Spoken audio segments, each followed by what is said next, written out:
Hello, I'm Mary V. Today, let's talk about staying nice and relaxed while you're playing. So a lot of people get very rigid when they're learning the violin, and it's quite important to be able to move everything, move your head, the violin around, being able to sort of relax your bowing arm, everything. So let's talk about little movements that you can make that can keep your body nice and relaxed. For example, in your head, when you put your head down, make sure that you can actually move your head. A lot of people get very rigid with their heads and it stays in just one position. And you really ought to have two positions, two playing positions. One is looking down the violin and the other is straight ahead. That you ought to be able to put your violin up, right, hook it into the shoulder, the chin rest, and then being able to move your head. You must be able to sort of have some movement. And then make sure that your violin can actually move as well, right? And that you can move your body round like this. It's very, very important to keep your spine from being rigid, from the back of your neck becoming rigid. So get all that moving, move your shoulders around a little bit, allow your violin to move. So once you've got your violin able to move, think about moving your arms a little bit together like that. So tension can go all the way to your back, and it's very important to keep your back nice and relaxed. So one thing is to move your shoulders front and back and sort of put your elbows out and squeeze those shoulder blades to the back. That's a good thing to do. Now you can actually do that when you're playing like that, right? Squeeze the shoulder blades and use both arms to do it.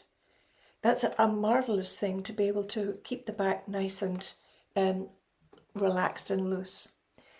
Now with the left hand, a good way, if you've got a very tight left hand, is to move the position of your thumb. Put your thumb up like this and relax your wrist a little bit. And see if you can do a little bit of finger movement like this, right? The other thing is, don't forget to move your arm underneath, just a little bit, right? Don't keep it rigid in the same place and try to play all the strings like that. Your hand will tighten up even more. So just practice that a little bit, swinging like that for the G string and the E string. Now, releasing the bow. Make sure that your first finger can move. That's where all the power is, really, in your bow. And just put your first finger and thumb down and relax all your fingers, like that. That's a great way just to relax a rigid bow hold and move the first finger and then all the other fingers. And move the first finger, like that, and then all the other fingers. It does wonders for a very tight bow. The other thing you can do is put your bow on the string and then put it upright so it's completely weightless. And then down again, up again. It gives you a marvellous touch. It gives you a great feeling of being in control of the weight of the bow, like that. So these are extremely simple things to do, but if you can incorporate a few of these in between your practice, if you're practicing, you start feeling tight, just move your arms like this, right? Stretch your shoulder blades.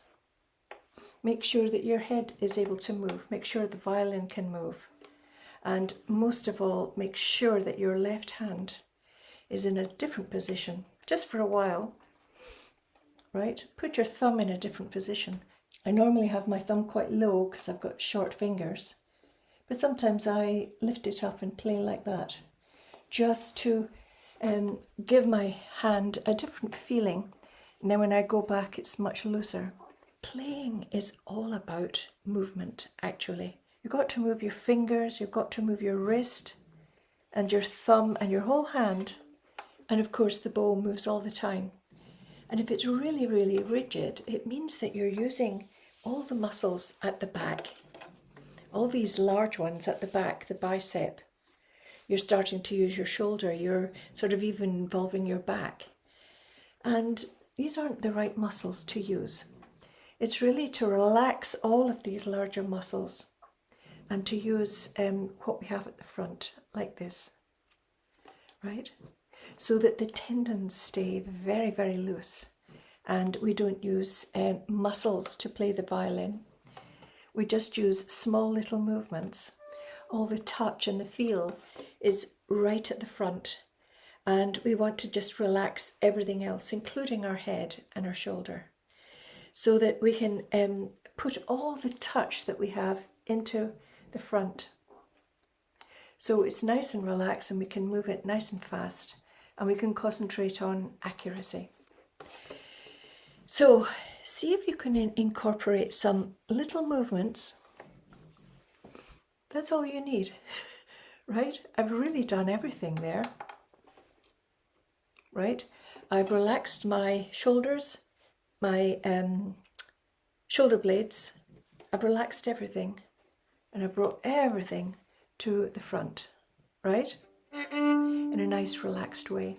So if you can incorporate a couple of little movements just before you start playing or during your playing, that's really all you need to do, is just a little massage of the shoulders, a little opening out of the chest and moving the arms a little bit. And you've got the equilibrium of the left and the right back in your body, which is what's needed. Anything to stop becoming rigid, because it really, really holds back our progress. So I hope you'll be able to incorporate some of these small little movements that will really help you and make you feel more comfortable.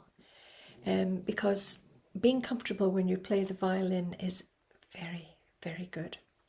So I'll leave it there and say bye-bye. Bye.